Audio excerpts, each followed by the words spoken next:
Life में जब हमें कुछ चाहत होती है पाने की, तो हम किसी न किसी तरह से रास्ता ढूंढ ही लेते हैं उसको पाने के लिए। और आज की ये मोटिवेशनल स्टोरी ऐसी ही 14 साल के विलियम की कहानी है, जो साउथ अफ्रीका के एक छोटे से कस्बे मलावी में अपने 7 भाई बहन और माता पिता के साथ रहता था। विलियम को बचपन से ही पढ़ाई लिखाई का बहुत शौक था। जहाँ बाकी बच्चे जब स्कूल में खेल रहे होते, तब विलियम अकेले ही लाइब्रेरी में कुछ न कुछ पढ़ता रहता था।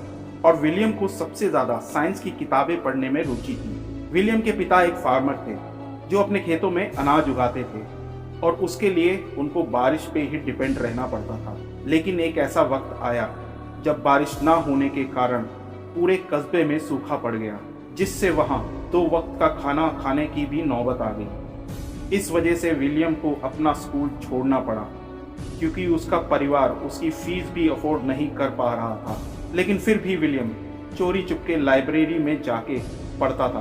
वहीं विलियम को एक दिन एक किताब दिखी एनर्जी के बारे में, और वहाँ से विलियम को विंड मिल्स यानी पवन चक्की के बारे में पता चला। और विलियम ने ठान लिया वो एक ऐसी ही विंड मिल अपने गांव के लिए बनाएगा, जिससे बिजली पैदा हो पाएगी और जनरेटर की मदद से वो ज़मीन से पानी निकाल पाएगा। और जब ये बात उसने अपनी फैमिली को और गांव के लोगों को बताई, तो सब लोगों ने उसका मजाक उड़ाया और उसको पागल समझने लगे। लेकिन विलियम को पूरा विश्वास था कि वो ये काम कर सकता है, इसलिए उसने लोगों के ओपिनियंस की परवाह ना करके अपने आइडिया को हकीकत में बदलना शुरू कर दिया। इसके लिए विलियम ने कबाड़ से एक पहला प्रोटोटाइप तैयार किया, लेकिन वो फेल हो गया। लेकिन विलियम ने हार नहीं मानी।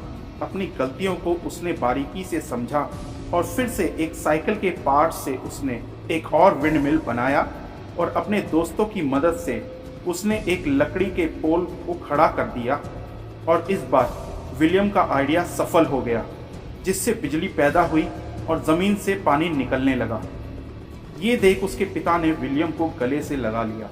साथ ही गांव वाले भी खुश हो गए कि अब उनको खेती करने के लिए बारिश पे डिपेंड नहीं रहना पड़ेगा। इसके बाद विलियम के इस महान काम की चर्चा पूरी कंट्री और बाहर के देशों में फैल गई, और 2010 में विलियम को उसके इन्वेंशन के लिए अवार्ड भी मिला। साथ ही विलियम ने टेड टॉक में कुछ ये बातें कही। मुझे मजबूरन स्कूल छोड़ना पड़ा। उस वक्त मैंने अपने पिता को देखा और अपने सूखे खेतों को भी, और मैंने ये फैसला लिया कि ऐसा फ्यूचर मुझे नहीं चाहिए। ये कहानी हमें सिखा देती है कि मुश्किलों में भी इंसान की अगर चाह हो, तो वो कोई ना कोई रास्ता ढूंढ ही लेता है उससे निकलने के लिए। उसी तरह विलियम ने भी कभी गिव अप नहीं किया और अपनी पढ़ाई करता रहा, और फेलियर से ना डर के वो ट्राई करता गया, और अपने आप को ही नहीं, अपनी कम्युनिटी को भी बचा लिया।